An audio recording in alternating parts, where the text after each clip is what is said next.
Akwụfụrụ mmadụ na-aba ndị ugwu na-abụ Aliko Dangote na Farouk. Do you understand what I'm saying? Unu nụrụ back and forth fana abụọ na-eje since na this social media. Before Farouk, kwuburu na Dangote petroleum nwere one kind to substandard or something like that.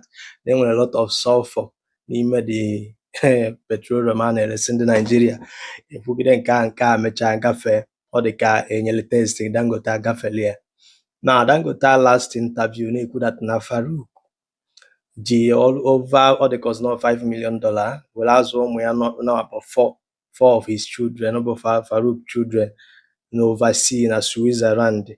Why that na ya nwa bụ Dangote na ụmụ ya bụ na Nigeria ka fa na-agụ akwụkwọ. You understand me? And ife emegidego na Farouk resign go, and the Bola Ahmed Tinubu etinyekwana ewepụtago afọ onye ọzọ. Do you understand what I'm saying? Mana abịa na monitor ife a niile mechasị, ọgbọ kịta na ife a bụ nọọ ndị Igbo na-eme, ị ga-afụ ndị ga-apụta na-asị na ndị Igbo afụrụ onwe fa n'anya na ndị social media na Igbo alaikiri onwe fa. Mana ife a kịta bụ true nọta na-enwe back and forth for some period of time. Onwere onye ifuru pụta na sị na ndị Hausa maọbụ ndị Fulani maọbụ ndị ugwu afụrụ onwe fa n'anya. Ama m ịghọta ife a na-ekwu, mana ọ bụrụ anyị nwa, ị ga-afụgo ebe anyị na-asị na ndị Igbo afụrụ onwe fa n'anya, na anyị hetiri onwe anyị, na anyị na-anụso onwe anyị ọkụ, na anyị na-agba onwe anyị mgba. Ife a ka ị ga-afụ anyị na-eti na social media. The same ndị Igbo afọ a na-awapụtalụ a na-aga ya na fa afụrụ onwe fa n'anya ga-apụtalụ olezie 50 million naira because of ofu onye alụ arịrọ 30 million 20 million.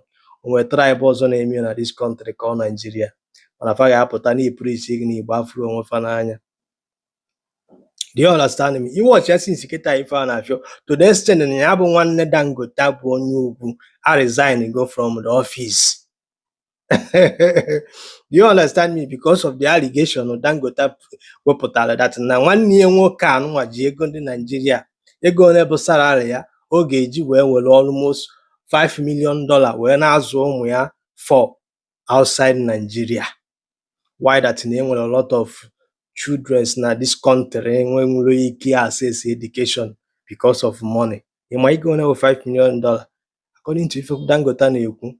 Do you understand? Mana purpose nji eme vidio kịta bụ na ọ bụ na side anyị ị ga-anụgo na ya afụrụ onwe anyị n'anya, na anyị na-agba onwe anyị mgba, ịghọtago na anyị na-achọ ibring nwanne anyị down. Reduce the way your emotion, that is iji attach emotion na some certain